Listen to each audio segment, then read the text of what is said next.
Have you ever found yourself in an argument, maybe one you thought was perfectly sound, uh, really logical, only to watch it just, well, not quite land with the person you're talking to? Yeah, it just falls flat somehow. Exactly. Or maybe you were listening to someone present a case and you couldn't quite put your finger on why a seemingly perfect argument felt a bit hollow, even if it sounded good on the surface. It's a really common frustration, isn't it? It really is. We run into arguments constantly, in articles we read, discussions with friends, work presentations, even just trying to make sense of the news. They are, well, they're everywhere. But how do they really work? What are the hidden gears, the underlying anatomy that gives them their power, or maybe reveals their weaknesses? That's precisely the mission for us today in this deep dive. We're going to explore the brilliant thinking of Stephen Toulmin and his really groundbreaking work, The Uses of Argument. Groundbreaking is right. Yeah, Toulmin didn't just tweak things. He offered a genuinely revolutionary perspective.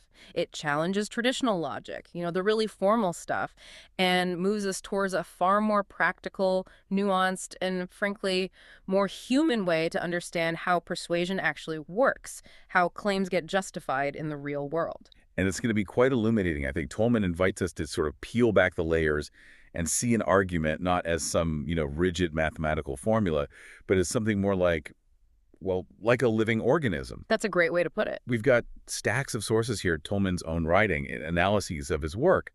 And our job really is to pull out the most important nuggets, the aha moments that shortcut your way to being really well informed on this fascinating subject. And what's really interesting here is how Toulmin tackles this central problem with how arguments were traditionally looked at.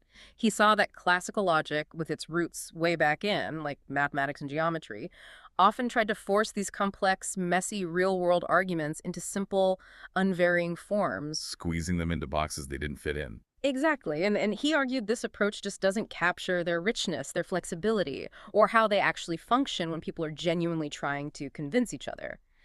So his big idea was a new way to analyze arguments, moving way beyond just their formal merits, how they look on paper, and getting into their practical strength, their context, their actual acceptability to an audience. He wanted to understand arguments as tools people use, not just abstract puzzles. Okay, let's really unpack this idea of an argument as an organism. It's such a different way of thinking compared to, logic class where you think of equations or strict rules. Mm-hmm. So Toulmin suggests every argument, whether it's a huge philosophical book or just a quick point made over dinner, has this gross anatomical structure. That's like the big picture, right? The overall flow. The main sections, the overall shape of the whole thing. But then, and this is where I think it gets really insightful, he says there's also a finer, as it were, physiological one. This is where we zoom in, looking at the detailed steps, the internal workings, the actual functional parts within each bit of reasoning. The organs, to stick with this analogy. Exactly, the specific organs. And that's our focus today, understanding that finer structure, those components that make an argument tick. And for centuries, going way back, logicians were really focused on this idea of logical form.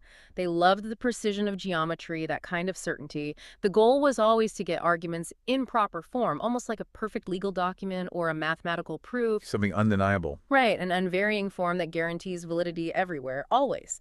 But, connecting this to the bigger picture, Toulmin says this intense focus, while maybe useful in pure math, has really limited our understanding of how arguments work outside those abstract systems.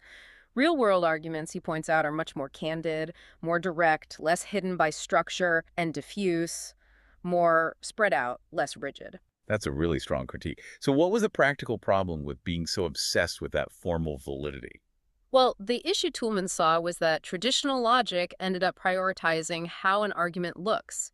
Does it follow the abstract rules over its actual acceptability? Does it actually convince people? Does it hold up in the real world in a specific situation? Right, like it could look perfect on paper, but be completely unconvincing. Precisely. If the premises don't resonate or the conclusion just doesn't seem relevant to the audience, what good is that formal perfection? And this raises a huge question for us. What does validity even mean once you take it out of that clean, abstract system and put it into the messy reality of human conversation, where context and who you're talking to matter so much? Yeah, that's a deep question. Toulmin wasn't just interested in taking arguments apart to see their abstract bones. He wanted to understand how arguments are established, how they're justified, made convincing for practical use.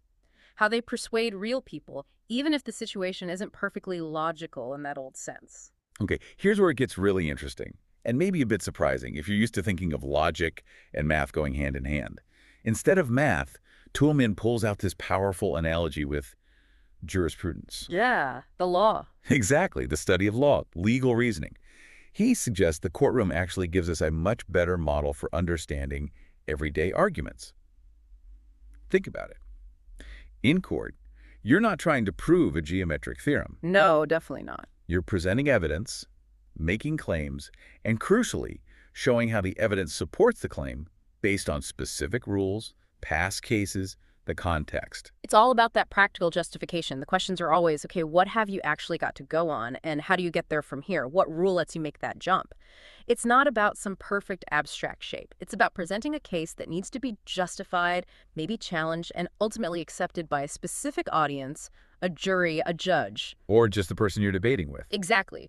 Toulmin thought the best way to see an argument structure was to imagine laying it out like a legal case. That really shifts the perspective. So legal arguments are often messy, pulling together different bits of evidence, trying to spot patterns, connect dots, not just slotting things into perfect templates. What does that imply for logic? Well, it highlights that real-life arguments are fundamentally about practical justification, not just abstract deduction. It becomes less about the form in isolation and much more about the substance, the actual claims, the evidence, and how effective it is in a specific situation. The issue Toulmin had with traditional logic was its focus on unraveling arguments into abstract bits, rather than figuring out how arguments are actually established, made solid, and persuasive in the real world. We needed a model that could handle that dynamic process, like a court case, with room for nuanced exceptions and different kinds of foundations. Okay, so if we're ditching the rigid formulas and thinking more like, say, a lawyer building a case, let's unpack Toulmin's specific framework, those core organs of an argument he identified. This work is super practical. He pinpointed 6 key parts that when you put them together, make up a really robust, understandable, and importantly, analyzable argument. This is like your essential toolkit for taking apart any claim you come across. Right. The absolute foundation where every argument starts in this model is the claim. C. It's simply the assertion, the conclusion, the main point you're trying to get across, what you want your audience to accept. The end point, basically. Exactly. And Toulmin uses this classic, simple example. Harry is a British subject. That's the claim on the table. Okay. Simple enough, but you can't just state a claim, right? You need something to back it up. Precisely. You need data, D. These are the facts, the evidence, the specific grounds your claim rests on. It's the answer to that lawyerly question, what have you got to go on? The proof. Or the starting point, at least. So, for the claim, Harry is a British subject, the supporting data might be something concrete. Harry was born in Bermuda. That's the specific fact. Okay, data leads to claim. But how? There feels like a gap there. You've hit on the crucial step. This is what Toulmin calls the warrant. W. The warrant is the rule, the principle, the general statement, the license that authorizes you to move from that specific data to the general claim. It explains how you get there. It's the bridge. Exactly, the bridge. So in our example, the warrant connecting Harry was born in Bermuda data to Harry is a British subject claim would be, since a man born in Bermuda will generally be a British subject. It's the general rule that allows the inference. That word generally seems important. Very important. And it leads to another point.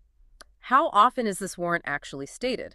In everyday arguments, it's frequently just assumed, right? It's unspoken. You just expect the listener to make the connection.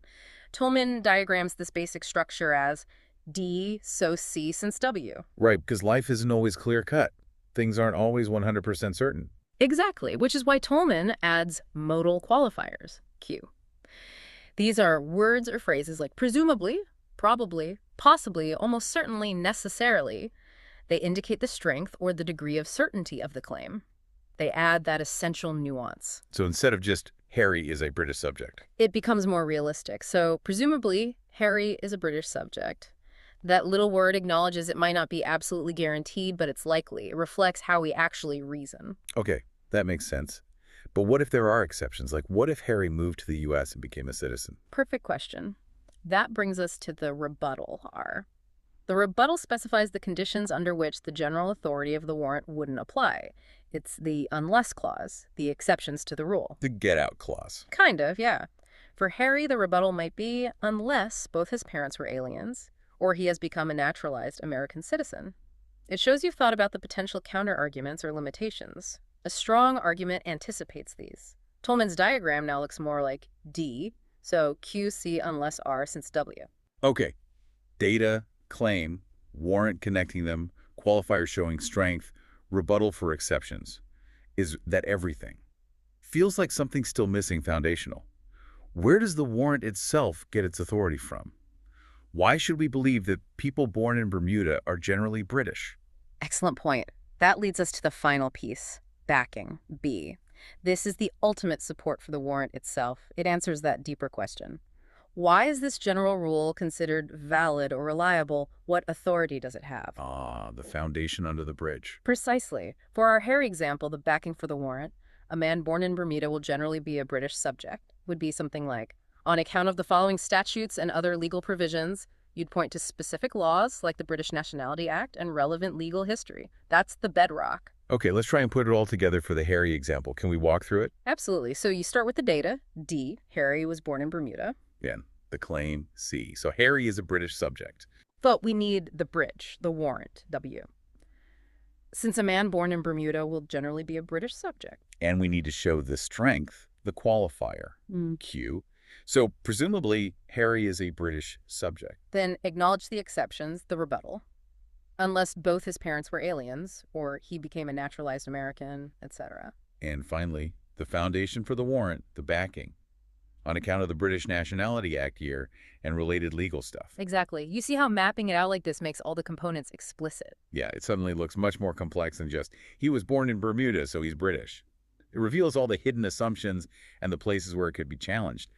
What really stands out to you about how this model just lays bare the complexity? For me, it's how it shows that an argument isn't just a chain, but a network, and that the warrant and its backing are often the most crucial and yet the most hidden parts.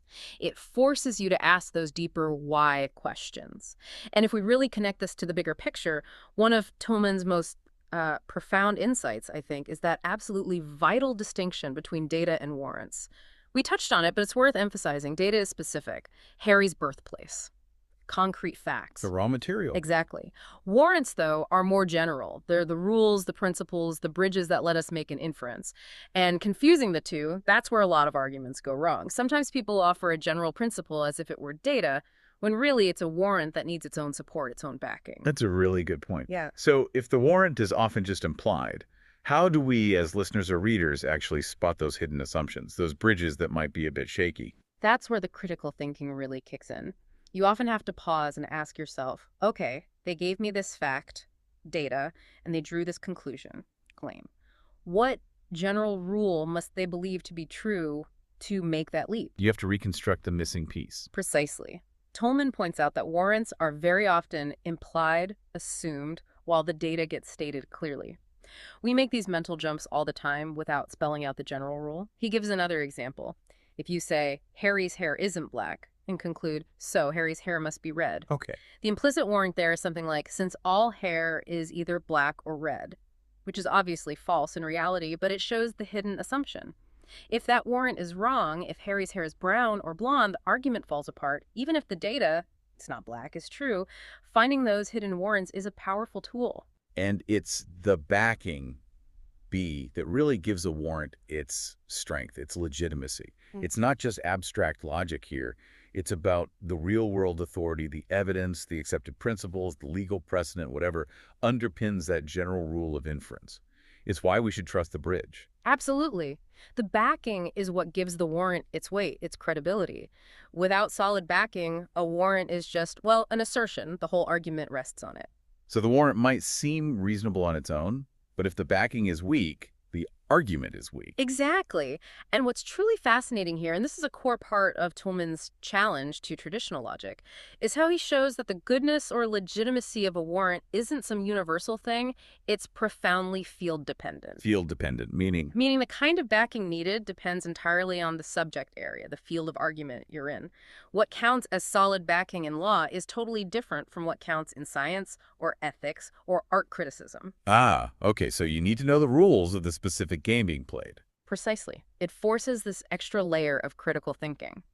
Let's look at some examples. In law, like our Harry example, the backing is statutes, case law, legal principles. If you argue someone's guilty of theft, the warrant, taking property without permission is theft, is backed by the specific criminal code. Right, very specific legal texts. Now, jump to medicine. A doctor claims patient has the flu.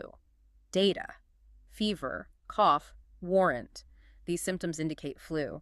The backing, not laws, but huge amounts of clinical data, epidemiological studies, medical textbooks, peer-reviewed research. It's empirical evidence. Completely different kind of authority. Or economics. An analyst predicts market will rise. Data, falling inflation. Warrant, falling inflation usually boosts markets. The backing, economic theories, historical data, statistical models, expert consensus. Again, different field, different backing. Okay, I see the pattern. Even something like zoological classification, the claim a whale is a mammal. The warrant is essentially the definition within that system. The backing is the entire taxonomic system developed by biologists based on evolutionary biology, genetics, anatomy. Or cultural generalizations. A Saudi Arabian will likely be a Muslim. The warrant is based on demographics. The backing. Statistical data from census reports, sociological studies, cultural knowledge. It's probabilistic, not absolute, and the backing reflects that. So this field dependence is key. When someone makes an argument, Toulmin teaches us to ask not just what's your data, but also, okay, what's the warrant, the rule you're using? And crucially, what's the backing for that rule? What gives it authority in this context? It forces you to look beyond the surface appeal. Exactly. It lets you evaluate the practical strengths, the underlying assumptions, not just how neat it looks. It shows that persuasion isn't universal. It depends on whether the audience accepts the specific kind of backing offered for that field.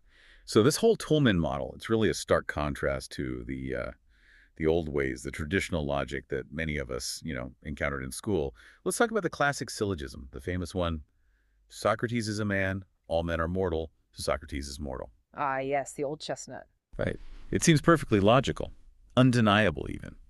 It's often held up as the gold standard of deduction. But Toulmin argues these forms, while neat, maybe even elegant in their own way, often hide more than they actually reveal when you try to apply them to methy, real-world arguments. Yeah, one of the biggest issues Toulmin had was with their reliance on universal premises. Those sweeping statements like, all men are mortal, or abstractly, all A's are B's. The problem is, in the real world, how many truly 100% universal, exceptionless generalizations are there? Very few, I'd imagine. Life's usually more complicated. Exactly. It's full of nuances, probabilities, exceptions. Traditional logic, in its quest for absolute certainty, often had to ignore all that complexity.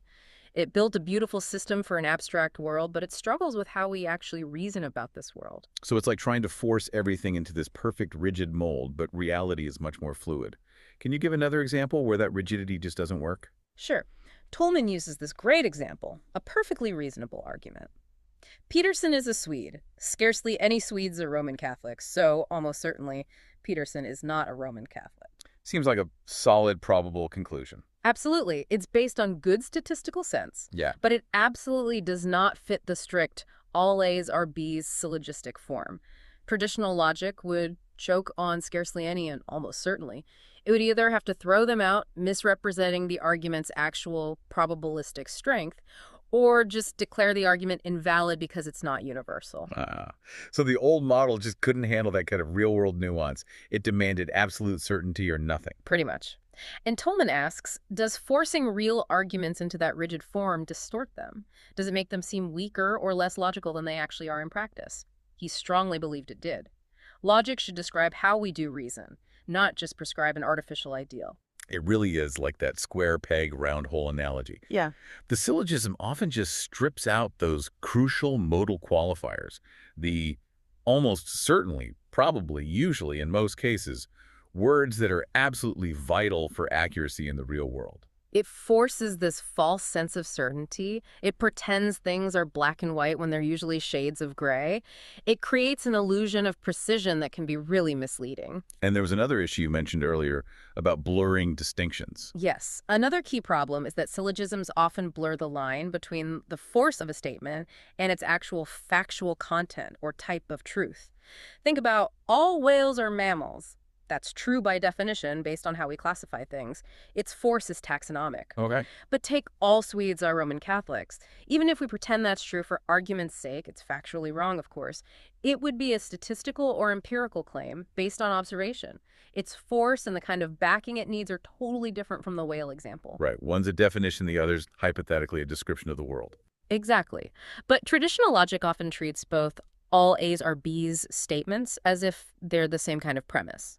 This leads to oversimplification. It misunderstands the reasoning involved. We need to know, is this a definition, a statistical trend, an empirical law? How we evaluate it depends critically on that. Toulmin felt a key flaw was treating the major premise, the warrant essentially, as if it were just more data, blurring that crucial data warrant distinction. Okay, this leads us nicely into another really pivotal distinction Toulmin makes. It helps us understand what kind of work an argument is actually trying to do. He splits them into two main types, analytic and substantial arguments. Getting this difference is key to figuring out if someone's just restating the obvious or actually adding something new. Let's start with analytic arguments. In simple terms, these are arguments where the conclusion doesn't really add any genuinely new information beyond what's already contained implicitly or explicitly in the premises, the data and warrant. So the conclusion is kind of already baked in. Exactly. It's often a tautology or just making a definition explicit. The warrant in an analytic argument is usually something like a definition or a conceptual truth that just lets us rearrange the information we already have. Can you give an example? Sure. The classic one Toulmin uses is, Anne is one of Jack's sisters. All Jack's sisters have red hair. So Anne has red hair. Okay. See, the conclusion Anne has red hair isn't really new information about the world if you accept the premises. It's just making explicit what was already implied by identifying Anne as part of the group Jack's sisters and stating that all members of that group have red hair. The warrant here, all Jack's sisters have red hair, functions like a definition for that specific context. Toulmin called these warrant preserving. They just confirm a link that's already there. Logically certain, yes, but they don't expand our knowledge. Right. Useful for clarity, maybe checking definitions, but not for discovering new things. So the other type must be substantial arguments. And these are the ones where the conclusion genuinely does go beyond what's strictly stated in the premises. It adds new information, makes a claim about the world that requires external support, real-world evidence, to bridge the gap between the data and the claim. It's not just shuffling definitions around. Precisely. Our old friend, the Harry, was born in Bermuda, so Harry is a British subject example. That's a perfect substantial argument. Geeks it. Because the conclusion, Harry is a British subject, isn't just contained within Harry was born in Bermuda. You need that external piece. The warrant, people born in Bermuda are generally British, and crucially, it's backing the actual British nationality laws to make the leap. It draws on facts about the world. These are warrant-using or warrant-establishing arguments. They build new understanding, but they also carry risk because they depend on those external facts being true. They're making a real claim about how things are. Exactly. And what's fascinating and where Toulmin really takes aim at formal logic is how traditional logic often tries to force all arguments, even these substantial ones, into looking like analytic arguments. How does it do that? It kind of pretends that all conclusions are just logically deduced from universal premises, as if no new information or external backing is really needed. It tries to make everything look like a definition or a tautology. Toulmin argues this fundamentally misrepresents how most real-world arguments actually work. So it hides the messy real-world part. Yes. This attempt to reduce substantial arguments to analytic ones masks their empirical nature, their reliance on external backing, and the inherent risk involved in drawing a new conclusion.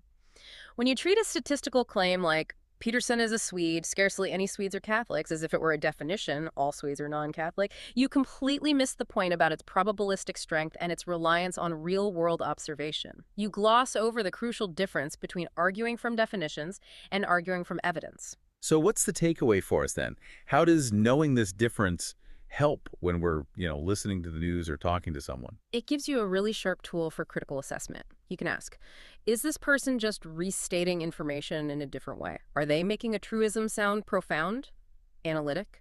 Or are they actually making a new claim about the world that needs real evidence, real backing, substantial? It helps you spot the difference between something true by definition and a genuine insight that relies on how the world actually works. Like when a company says, our product is the best because it's number one in sales, is best just defined as number one in sales analytic? Or are they making a substantial claim about quality that needs more backing than just sales figures? Exactly that kind of questioning. It forces you to look for the real substance behind the claim. Hashtag tag tag tag outro.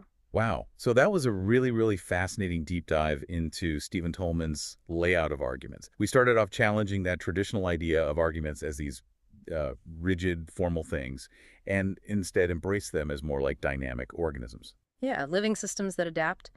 And we meticulously broke down his 6 key parts: data, claim, warrant, qualifier, rebuttal, and backing. We saw how they all weave together to form a much more complete, nuanced, and frankly, practical picture of an argument. And we saw how the real strength often isn't in some kind of formal perfection, but in that specific, field-dependent backing that supports the warrant. Why a legal argument needs laws and a scientific one needs data. Mm-hmm. And we also pinpointed why those traditional syllogisms often fall short, how their need for universal premises can really obscure the complexity of real-world reasoning, especially when they try to force substantial arguments, the ones that give us new knowledge, into that restrictive analytic box. Yeah, making probable things seem absolute, hiding the real evidence needed.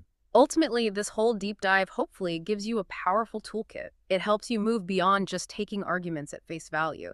You can now analyze not just what's being argued, but how it's being argued, why it matters in that specific context, and maybe most importantly, what really stands behind it in terms of authority and support. So next time you come across a strong opinion, maybe a compelling article, a political soundbite, even just a debate with friends, try using Toulmin's framework. Ask yourself, okay, what's the actual data here? What's the hidden warrant, the bridge they're using? And what kind of backing does that warrant really have in this specific field? Is it solid? And ask, is this argument just rearranging definitions, analytic, or is it trying to tell me something new about the world, Yeah. substantial? It really changes how you listen. It does. And maybe here's a final provocative thought for you to chew on as you go about your day. In this age of just information overload, right? Arguments flying at us from everywhere, news, social media, ads. How much of what you currently believe to be solid fact might actually be resting on an unspoken warrant that has pretty shaky or maybe even non-existent backing? Ooh, that is something to think about. We really hope this deep dive helps you navigate all the arguments out there with a fresh, more critical, and definitely more informed perspective.